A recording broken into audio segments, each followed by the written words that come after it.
자, 오늘 3.1절 주일 아침 예배 하나님의 주시는 생명의 말씀은 느헤미야 1장 1절에서 11절의 말씀입니다. 제가 하나님의 말씀을 봉독하겠습니다. 하가랴의 아들 느헤미야의 말이라. 아닥사스다 왕 제20년 기스루월에 내가 수산궁에 있는데 내 형제들 가운데 하나인 하나니가 두어 사람과 함께 유다에서 내게 이르렀기로 내가 그 사로잡힘을 면하고 남아있는 유다와 예루살렘 사람들의 형편을 물은즉 그들이 내게 이르되 사로잡힘을 면하고 남아있는 자들이 그 지방 거기에서 큰 환난을 당하고 능욕을 받으며 예루살렘 성은 허물어지고 성문들은 불탔다 하는지라. 내가 이 말을 듣고 앉아서 울고 수일 동안 슬퍼하며 하늘의 하나님 앞에 금식하며 기도하여 이르되 하늘의 하나님 여호와 크고 두려우신 하나님이여 주를 사랑하고 주의 계명을 지키는 자에게 언약을 지키시며 긍휼을 베푸시는 주여 간구하나이다. 이제 종이 주의 종들인 이스라엘 자손을 위하여 주야로 기도하오며 우리 이스라엘 자손이 주께 범죄한 죄들을 자복하오니 주는 귀를 기울이시며 눈을 여시사 종의 기도를 들으시옵소서. 나와 내 아버지의 집이 범죄하여 주를 향하여 크게 악을 행하여 주께서 주의 종 모세에게 명령하신 계명과 율례와 규례를 지키지 아니하였나이다. 옛적에 주께서 주의 종 모세에게 명령하여 이르시되 만일 너희가 범죄하면 내가 너희를 여러 나라 가운데에 흩을 것이요 만일 내게로 돌아와 내 계명을 지켜 행하면 너희 쫓긴 자가 하늘 끝에 있을지라도 내가 거기서부터 그들을 모아 내 이름을 두려고 택한 곳에 돌아오게 하리라 하신 말씀을 이제 청하건대 기억하옵소서. 이들은 주께서 일찍이 큰 권능과 강한 손으로 구속하신 주의 종들이요 주의 백성이니이다. 주여 구하오니 귀를 기울이사 종의 기도와 주의 이름을 경외하기를 기뻐하는 종들의 기도를 들으시고 오늘 종이 형통하여 이 사람들 앞에서 은혜를 입게 하옵소서 하였나니 그때에 내가 왕의 술관원이 되었느니라. 아멘. 옆 사람하고 서로 인사하고 축복합시다. 아무개님이여 하나님을 사랑하듯 사랑합니다. 하나님의 이름으로 축복합니다. 서로 인사하시기 바랍니다. 예. 1908년 3월 23일 미국 샌프란시스코 페리 부둣가에서 한국의 청년 두 사람이 친일 미국인 외교관이었던 스티븐슨을 살해하는 사건이 일어났습니다. 스티븐슨은 일본의 한국 통치에 한국인들이 고맙게 여긴다는 망언들을 통해서 미주 한인들의 공분을 샀습니다. 의분을 품었던 애국 청년 장인환과 전명훈이 대한제국 외교 고문 미국인 스티븐슨을 처단한 사건이었습니다. 총에 맞은 스티븐슨은 이틀 후에 죽었고 두 사람은 체포되어 미국 법정에서 살인 혐의로 재판을 받았습니다. 일본은 이 재판에 중형이 선고하도록 외교 활동을 펼쳐 나갔습니다. 그러나 형량을 두려워하지 않은 장인환 열사는 이렇게 말했습니다. 여러 말할 것 없이 일본이 한국에 대해 불의의 행동을 한 것은 세상이 다 아는 바요. 스티븐스가 한국 외교 고문관으로 한국의 녹을 먹으면서 도리어 일본을 도와주고 한국의 2천만 동포를 은근히 독살하려 하는지라. 내 나라가 망하게 하는 도적을 없애지 아니하면 우리는 일본 손에 멸망할 것이니 나의 마음에 충천한 분함을 이기지 못하여 나라의 원수를 없이하고 나와 같은 열사들이 연속하여 내 뒤를 따라오기를 원하는 바이라고 당당하게 거사를 행한 동기를 말하였습니다. 장인환 열사의 이런 애국심은 미국인들까지 감동하였고 당시 재판관은 비록 30년 징역을 언도해야 하다 충전지사를 거기에 적용할 수 없다며 2등 살인죄로 25년형을 선고하였습니다. 그 후에 감형을 받아서 11년의 옥살이를 하고 1919년 자유의 몸이 되었다고 합니다. 이 장윤하는 감리교 신자로서 이런 가설을 향하여 나라의 독립에 불씨를 지폈던 인물입니다. 우리가 잘 아는 대로 유관순 열사는 1919년 3.1 독립운동 만세의 상징적인 인물입니다. 1919년 1월 22일에 고종 황제가 서거를 하자 학생들은 자진해서 상복을 입고 휴교에 들어갔습니다. 2월 28일 정기 모임을 통해 전교생이 적극적으로 만세 부르기를 결의함에 따라 파고다 공원에서 벌어진 3.1 만세 운동에 직접 참여하게 됩니다. 당시 고등학교 1학년인 유관순은 서명하, 김복순, 김희자, 국현숙 등과 함께 5인의 결사대를 결성하고 소복을 입고 기숙사를 빠져나와 대한문 지금의 덕수궁 정문 앞에서 망곡을 한 뒤 남대문으로 향하는 시행렬에 합류했습니다. 이후 3월 5일 학생연합 만세운동에도 유관순은 참여하여 일경에 붙잡혔으나 곧 석방되었습니다. 학생들의 시위가 점점 극해지자 일제는 3월 10일 전국 휴교령을 내리게 돼서 학교들이 폐쇄되었습니다. 학교로 갈 수 없게 된 유관순은 13일에 고향으로 돌아와서 부친 유종건과 조인원 등 마을 어른들에게 서울에서 일어난 만세운동 소식을 전하였습니다. 그리고 숨겨 가지고 온 독립선언문을 내놓으며 병천시장에서 독립만세운동을 계획하고 상의하게 됩니다. 당시 유관순과 사촌 언니였던 유애도는 만세운동의 주민들이 사용할 태극기를 만드는 등 만반의 준비를 하고 1919년 4월 1일 조인원, 유중건, 유중무 등과 함께 병천시장에서 수천 명이 참여한 만세 시위를 주도하게 됩니다. 이 사건이 바로 그 유명한 아운의 장터 독립만세 운동이었습니다. 이날 유관순의 부모를 포함하여 19명이 시위 현장에서 일제의 총탄에 순구하였습니다. 30여 명이 큰 부상을 당하였습니다. 유관순도 주도자로 체포되어 공주교도소에 수감되었습니다. 그리고 5월 9일에 공주지방법원에서 5년형의 언도를 받았습니다. 그리고 경성복심법원으로 옮겨져 6월 30일에는 3년형의 언도를 받고 서대문 형무소에 수감되었습니다. 서대문 형무소에 수감돼서 많은 고난을 겪었던 유관순은 이신의 어인의 등과 함께 1920년 3월 1일 3월 1일 독립만세운동 1주년이 되는 그날의 오후 2시를 기해서 옥중만세운동을 전개하였습니다. 이에 동조한 3천여 명의 수감자들이 크게 호응하여 대한독립만세 소리를 외침으로 길 밖으로까지 대한독립만세 소리가 퍼져나가자 형무소 주위로 인파가 몰려들어 당시 전차의 통행이 마비되었다고 합니다. 옥중만세 운동으로 유관순은 물론 많은 애국지사가 심한 고문을 당한 것은 사실입니다. 1920년 4월 28일 영친왕의 결혼기념 특사로 유관순은 형기도 1년 6개월로 단축되었으나 오랜 고문과 영양실조로 1920년 9월 28일 오전 8시 20분 향년 나이 18세의 나이로 순국하게 이른 것입니다.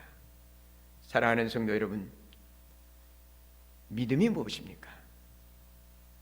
믿음은 하나님을 사랑하는 것입니다. 또한 하나님의 사랑을 반드시 이웃사랑으로 나타내야만 참된 믿음입니다. 여러분, 이웃사랑이란 자신의 삶 속에서 만나는 모든 사람과 공동체를 위해서 자신을 희생하는 것입니다. 그러므로 하나님을 사랑하는 믿음의 사람은 자신이 속한 가정, 사회, 나라를 사랑함으로 하나님의 사랑을 실천해야만 합니다. 참 그리스도인이라면 하나님을 사랑하듯 나라를 사랑함으로 자신의 목숨까지 드리는 충성이 곧 아름다운 믿음의 모습 중 하나라는 것을 알아야 할 것입니다. 오늘 3.1절 주일 아침이지만 나라를 사랑하는 마음으로 우리가 동영상으로 예배를 드립니다. 우리 모두가 다 안중근, 장인환, 유관순 열사에는 없습니다.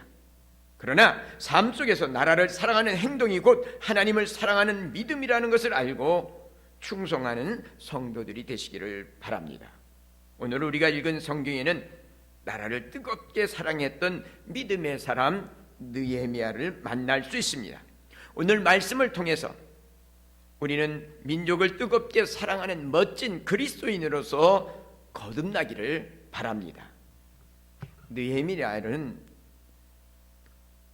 여호와께서 위로하신다는 뜻입니다. 진정 느헤미야는 바벨론 포로로 잡혀간 유다 지파 하갈의 아들로서 바벨론에서 태어난 2세대 인물입니다. 또한 부모의 신앙을 전수받아 믿음의 사람으로 잘 성장했습니다. 그리고 아닥사스다 왕의 신임으로도 왕의 술관원으로 대단히 출세한 사람이기도 합니다. 동생 하나니가 예루살렘에 다녀왔는데 남은 동족들이 비참하게 살아간다는 소식을 들고 슬퍼하고 금식하고 기도한 사람입니다. 그리고는 왕의 허가를 얻어 유다의 총독으로, 당시 바벨론 제국의 변방이었던 유다의 총독으로 이렇게 자청해서 임명받고 예루살렘에 돌아와서 예루살렘 성벽을 재건하고 12년 동안 에스라와 함께 개혁 운동을 통해서 하나님의 위로를 이름값 하면서 이름대로 하나님의 위로를 백성들에게 전한 영적 지도자였습니다. 남유다는 BC 586년에 멸망당했습니다. 그러나 하나님의 은혜로 고레스 왕의 유화 정책을 통해서 이스라엘 1차 귀환이 BC 537년 수립바벨을 통해서 이루어집니다. 많은 방해 공작으로 성전 건축이 미뤄지면서 23년 만에 성전 건축이 완공되었지만 약 58년여 동안 뚜렷한 지도자가 없던 이스라엘은 다시 우상 숭배와 이방인들과 혼인 등으로 신앙이 무너졌습니다. 이때 제사장 에스라를 중심으로 BC 458년에 2차 포로 귀환으로 종교개혁은 어느 정도 성과를 거두었지만 하나님의 백성들은 성벽이 허물어져서 주변 나라들에게 약탈을 당하면서 비참하게 살고 있었던 것입니다. 하나님이 이때 바벨론 왕 술관원이었던 느헤미야를 유다의 총독으로 BC 445년에 3차 귀환자들을 데리고 부임하여서 방해 공작을 극복하고 예루살렘 성벽을 완공해냅니다. 그리고 에스라와 함께 개혁운동을 통해서 이스라엘의 신앙의 회복을 통하고 나라를 재건하는 지도자가 됐던 것입니다. 오늘 우리는 이 느헤미야, 나라를 사랑했던 느헤미야의 모습을 통해서 우리도 하나님을 사랑하듯 나라를 사랑하는 멋진 하나님의 사람들이 되기를 바랍니다. 느헤미야는 첫째, 고통당하는 민족의 관심을 갖고 함께 정말 백성의 고통에 동참하는 지도자였습니다. 느헤미야는 사실 이미 바벨론에서 출세한 사람으로서 잘 먹고 잘 살 수 있는, 누구 하나 건드릴 수 없는 그런 자리에 있었습니다.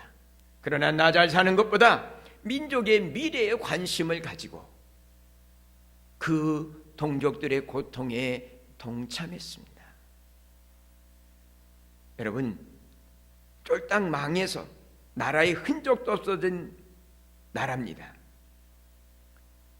그러나 이 느헤미야는 하나님의 나라 이스라엘에 관심을 가지고 안타까워하고 어떻게 나라의 회복을 이룰 수 있을까? 여러분, 거룩한 고민을 한 사람입니다. 종종 나라가 돌아가는 꼴을 보면서 차라리 외국 나가서 살았으면 좋겠다고 나가버리는 사람들도 있습니다. 충분히 이해할 수 있습니다. 나라가 공의롭지 못하여 가진 자들이 오히려 득세하고 고통당하는 국민의 소리를 외면하는 국가를 보면서 과연 내가 이런 나라에서 살아야 하는가 의문이 들 수 있습니다. 그리고 떠날 수 있는 여건을 가진 사람이라면 애국에서 나가 살고 싶을 것입니다. 실제 실망하고 이 나라를 떠난 사람들도 있지만 그 사람을 욕하고 싶지는 않습니다. 나라가 공의와 사랑이 사라지면 살맛이 안 나는 것은 우리 모두가 공감하는 것입니다. 그렇다고 다 포기하고 나만 살겠다고 떠난다면 이 민족의 미래는 더욱더 안타까운 결과를 후손들에게 물려줄 수밖에 없는 것입니다. 그러기에 하늘의 영원한 소망을 가진 그리스도인들은 더욱더 제 역할을 잘 해야 할 것입니다. 지금 느헤미야는 나라가 망하여 바벨론으로 포로로 끌려가서 그 바벨론에서 태어난 2세대 인물입니다. 그리고 제국에서 출세의 왕의 측근의 자리에 오른 사람입니다. 자신이 망해버린 이스라엘 사람이라는 것을 숨기고 싶을 정도였을 것입니다. 그러나 느헤미야는 지금 나라가 망하여 본토에서 힘없는 동족들이 고통당하고 있는 민족의 회복에 깊은 관심을 가지고 있는 것을 본문에서 우리는 많이 느낄 수 있습니다. 나라가 좀 부족한 것이 있지만 미래의 대한민국이 하나님의 가치를 통해서 더욱 건강한 민족이 될 수 있도록 관심을 갖고 자신을 헌신해 가는 멋진 믿음의 성도들이 많아지기를 바랍니다. 두 번째는 느헤미야는 민족의 아픔을 회복하기 위해서 자신의 모든 기득권을 버린 지도자였습니다. 느헤미야 6장에서 7절을 보면 이제 종이 주의 종들인 이스라엘 자손을 위하여 주야로 기도하오며 우리 이스라엘 자손이 주께 범죄한 죄들을 자복하오니 주는 귀를 기울이시며 눈을 여시사 종의 기도를 들으시옵소서. 나와 내 아버지의 집이 범죄하여 주를 향하여 크게 악을 행하여 주께서 주의 종 모세에게 명령하신 계명과 율례와 규례를 지키지 아니하였나이다 하며 느헤미야는 이스라엘이 열국에 흩어진 것은 나와 내 아비 집이 범죄하였기 때문이라며 겸손하게 하나님께 회개함으로 하나님의 긍휼을 구하는 모습을 볼 수 있습니다. 이스라엘 민족의 고통은 힘이 없어서가 아닙니다. 하나님보다 세상을 더 사랑한 결과입니다. 풍요의 신 바알과 아세라, 우상 숭배로 하나님을 떠났고 욕망에 사로잡혀서 음란하게 살면서 마음이 강팍해져서 주의 종들을 통해서 수없이 경고를 했지만 무시하다가 망한 것입니다. 하나님의 백성은 자기 힘과 자기 재주와 능력으로 살아가는 백성이 아닙니다. 철저하게 하나님을 신뢰함으로 하나님의 능력과 하나님의 은혜를 경험하며 찬송하며 살아가는 존재입니다. 그런데 자기 보기에 좋은 대로 살다가 하나님 주신 은혜와 축복까지 다 빼앗기고 망한 것입니다. 느헤미야는 단지 자기 민족이 망한 것만을 비통해하는 것이 아니라 이렇게 된 근본적인 죄로 인해서 거룩한 성 예루살렘에서 거룩한 주의 백성들이 수모를 당하는 것을 안타까워한 것입니다. 그러므로 자신과 조상들의 죄를 자기의 죄로 알고 애통하고 긍휼을 구할 뿐 아니라 정말 이것이 하나님의 징계인 줄 알고 회개하고 하나님의 긍휼하심을 구합니다. 여러분, 이렇게 기도하는 것으로 끝나는 게 아닙니다. 느헤미야는 자신이 가지고 있는 출세하여 그 가장 바벨론 제국의 중심에서 이렇게 출세하고 영광을 누리고 있던 것 다 내려놓고 당시에는 가장 구석진 작은 도시 예루살렘 변방의 총독으로 자원하게 되는 것입니다. 자신의 기도하고 끝나는 사람이 아니라 자기의 기득권을 다 포기하고 자기 민족과 함께 아픔을 나누고 자기 민족의 아픔을 회복하며 정말 하나님의 새로운 은혜의 역사를 이루기 위해서 이렇게 자기의 모든 것들을 포기하고 자기 백성이 고통당하고 있는 현장으로 달려간 위대한 지도자이기도 합니다. 오늘 우리에게도 하나님을 사랑하기 때문에 나라를 사랑하고 이웃을 사랑하면서 우리 자신이 당연히 누릴 수 있는 권리, 당연히 누릴 수 있는 특권도 때로는 포기하고 양보하고 정말 나라와 고통당하는 이웃들을 위해서 내려놓을 때 그것이 진정으로 하나님을 사랑하는 올바른 믿음의 길이라고 여겨집니다. 오늘 우리가 이런 모습으로 하나님 앞에 설 수 있게 되기를 바랍니다. 그는 기도로 멈춘 게 아니라 그 기도가 자신의 삶의 모든 것을 포기하고 하나님의 뜻을, 하나님의 나라 회복을 위해서 아낌없이 내려놓았다는 사실입니다. 이런 느헤미야와 하나님이 함께 하셔서 성벽 재건을 완성하게 하고 자기 백성들이 하나님의 백성의 거룩성을 회복하는 일에 쓰임받게 되는 것입니다. 또한 세 번째로 느헤미야는 하나님의 약속을 믿고 그리고 하나님의 긍휼을 구하는 믿음의 사람이었습니다. 사실 당시에 그 소식을 들었을 때 느헤미야가 할 수 있는 것은 우는 것밖에 없었습니다. 자기 힘으로 무엇을 어떻게 할 수 있는 것이 아무것도 없는 현실이었습니다. 그러나 뭔가를 해야만 한다는 거룩한 부담감이 느헤미야를 움직였습니다. 이 모순 속에서 느헤미야의 믿음이 빛을 발하는 순간이 된 것입니다. 그 믿음이란 바로 자기 민족을 큰 권능과 강한 손으로 구속하신 여호와 하나님의 종이요 백성이라며 하나님과의 관계를 고백합니다. 이스라엘은 그냥 나라 중에 하나가 아니라 하나님이 권능으로 사랑하셔서 구원해내서 하나님의 백성 삼아주시고 하나님은 이스라엘의 하나님이 되어주셔서 이런 뗄래야 뗄 수 없는 하나님과의 관계를 맺고 있다는 것을 고백합니다. 그리고 자신들이 이렇게 된 것은 자신과 자신의 조상들이 하나님이 명령을 거역한 결과임을 회개하고 있는 것입니다. 여러분, 오늘 느헤미야 회개는 우리가 본받아야 될 참 회개의 모습입니다. 느헤미야는 하나님의 명령을 거역한 것을 회개하고 그 회개의 열매가 무엇입니까?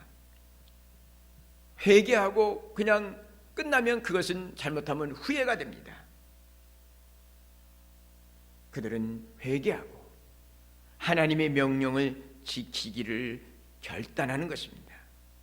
느헤미야 오늘 본문 9절 10절에 보니 만일 내게로 돌아와 내 계명을 지켜야 하면 너희 쫓긴 자가 하늘 끝에 있을지라도 내가 거기서부터 그들을 모아 내 이름을 두려고 택한 곳에 돌아오게 하리라 하신 말씀을 이제 청하건대 기억하옵소서.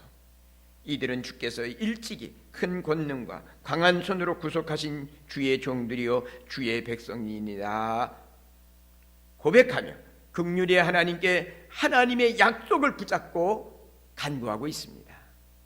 하나님의 약속을 붙잡고 간구한다는 거예요. 이게 참된 믿음이에요. 약속을 신뢰하고 하나님의 은혜를 구하는 것이 참된 믿음입니다. 여러분, 에스더도 민족이 몰살당할 위기의 순간에 당신은 가서 수산에 있는 유다인을 다 모으고 나를 위하여 금식하되 밤낮 3일을 먹지도 말고 마시지도 마소서. 나도 나의 시녀와 더불어 이렇게 금식한 후에 규례를 어기고 왕에게 나아가리니 죽음은 죽으리이다고 기도한 에스더처럼 기도해야 합니다. 하나님의 공의를 구하며 기도해야 합니다. 왜냐하면 잠언 14장 34절을 보니까 공의는 나라를 영화롭게 하고 죄는 백성을 욕되게 하느니라고 한 것처럼 공의는 하나님 나라 가치에서 번영보다 우선하는 것입니다. 다시는 이 민족이 나라를 빼앗기고 고통당하는 과거를 반복해서는 안 될 것입니다. 서로 싸우면서 6.25의 비극도 다시 일어나서는 안 될 것입니다. 또한 가난하고 힘없는 백성이 무전유죄가 되는 불의가 판치는 세상으로 돌아가서도 안 될 것입니다. 우리 믿음의 선배들이 자신들을 희생하면서 오늘의 대한민국을 물려주었습니다. 우리 그리스도인은 이 나라가 하나님의 나라의 가치를 가지고 공의가 실현되면서 또한 사랑으로 하나 되는 일에 앞장서야 할 것입니다. 이 민족이 과거의 아픔을 되풀이하지 않으려면 물질의 축복만을 구하면 안 될 것입니다. 이 땅에 공의가 강같이 정의가 하수같이 흐르도록 도전해야 하고, 하나님을 사랑하듯 이웃을 사랑하고 나라를 사랑함으로 하나 되는 일에, 분열된 게 아니라 분열된 이 상황에 하나 되는 일에 교회가 앞장서는 이것이 오늘을 사는 저와 여러분들의 사명입니다. 세상의 빛과 소금의 역할을 잘 감당하고자 자신을 아낌없이 내어주신 그리스도인들로 인하여 대한민국이 좀 더 공의와 사랑이 조화를 이룬 건강한 나라로 회복하게 될 것입니다. 느헤미야처럼 나라를 위하여 뜨겁게 기도합시다. 그러나 기도만 하는 것으로 아니라 느헤미야처럼 자기의 기득권을 내려놓고 나라의 회복을 위해서 온몸으로 헌신하고 봉사하는 복된 성도들이 되시기 바랍니다. 이런 일꾼들이 많이 일어날 때 이 나라에, 하나님 나라의 의와 기쁨과 화평이 이루어질 것입니다. 하나님이 기뻐하시는 이 거룩한 일을 빛나게 되도록 사랑하는 성도 여러분, 저와 여러분들이 삶의 현장에서 작은 일에서부터 기쁨으로 헌신하면서 살아가는 복 있는 성도들이 되시기를 바랍니다. 나라를 사랑하는 마음으로 작은 곳, 그곳에서부터 정말 공의와 사랑을 실천해가는 멋진 성도들이 되시기를 주님의 이름으로 축원합니다. 기도하겠습니다. 사랑과 은혜가 많으신 하나님 아버지, 코로나 바이러스로 인해서 온 나라가 어려움을 겪고 수많은 사람들이 병상에서 신음하고 있고 함께 모여 예배할 수 없을 만큼 이런 어려운 지경에 처해 있습니다. 하나님, 이런 상황에 저희들이 흩어져서 이렇게 하나님 영상으로 예배를 드리지만, 하나님, 나라를 사랑하고 이 위기가 속히 극복될 수 있도록 함께 온 마음을 다하여 기도하게끔 축복하시고 도와 주시옵소서. 무엇보다도 원하는 것은 우리 믿음의 선배들이 하나님을 사랑하듯 정말 나라를 위해서 자신들의 모든 것들을 다 버리면서 참 아름다운 믿음의 역사를 이루었던 것처럼 오늘 이 민족의 교회가, 이 민족의 미래, 우리의 후손들이 더 아름답고 영광스러운 삶을 살아갈 수 있도록 우리가 먼저 희생하고 먼저 양보하고 먼저 하나님의 공의와 사랑이 실현될 수 있도록 수고하고 애쓰는 우리 모든 성도들이 되도록 축복하여 주시옵소서. 감사하고 예수 그리스도의 이름으로 기도를 드리옵나이다. 아멘.